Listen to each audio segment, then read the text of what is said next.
Hi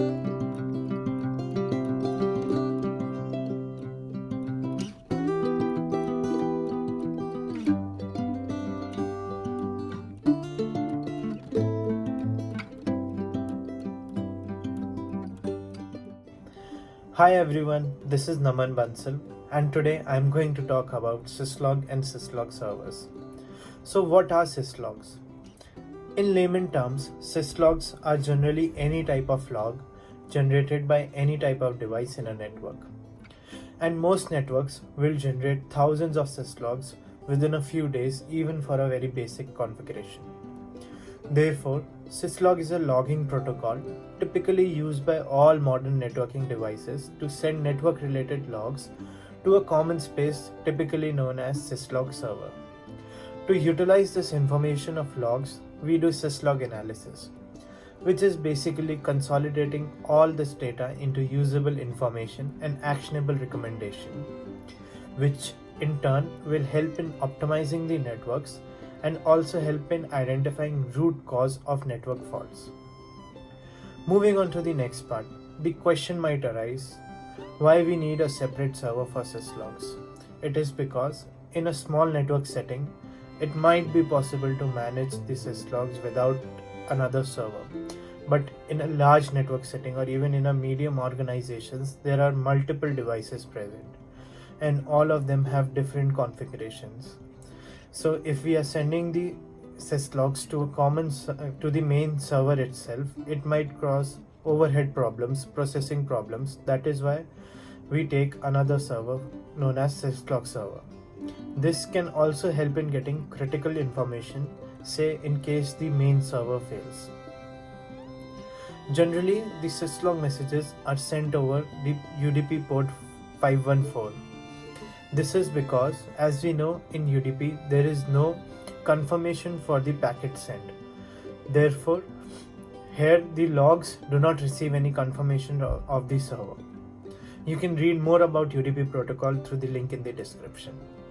Now we will learn about how a syslog looks like and understand its structure.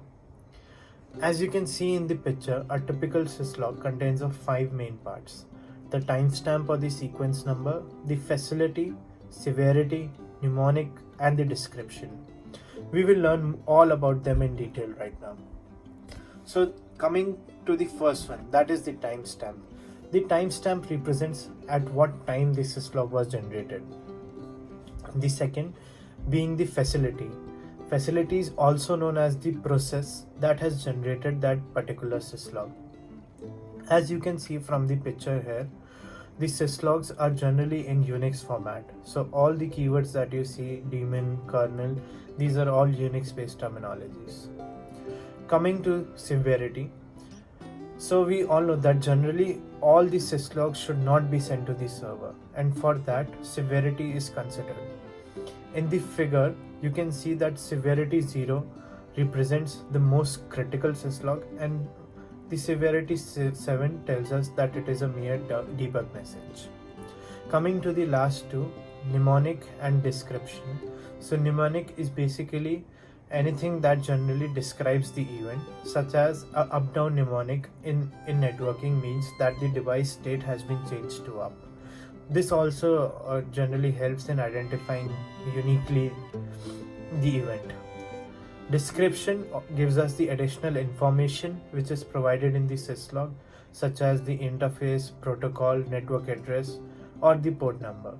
But we have to keep in mind that any syslog message cannot exceed 1 kilobyte or 1024 bytes.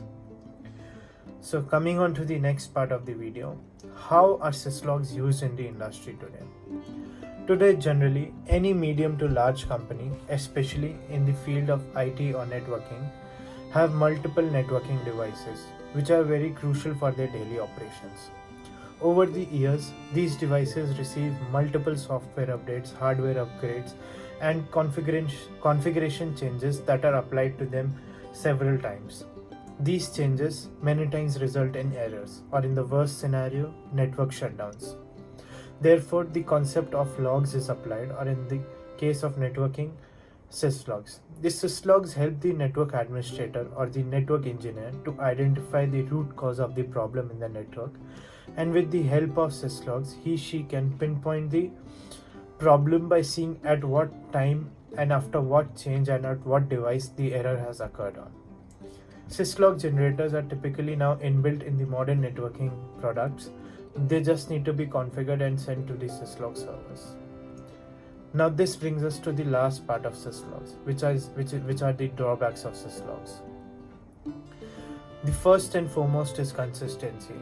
So from the starting of syslogs, that is 1980s, there has not been any standard format set for syslogs. So every organization, every developer uses their own set of format and rules to create and send syslogs. Hence, there is a lack of automation and applications that are built for analyzation of syslogs. The second being security. So generally, syslogs do not have any security measures inbuilt and are sent in plain text. So if they are not handled securely, it can have security lapses and the information might make the organization susceptible to cyber attacks. The last drawback being the way they are transferred. It is using the UDP protocol, which we all know is a connectionless protocol. Therefore, there is no reliability that all the long messages are reaching the server. So thank you everyone for seeing this video and learning about syslog and syslog servers.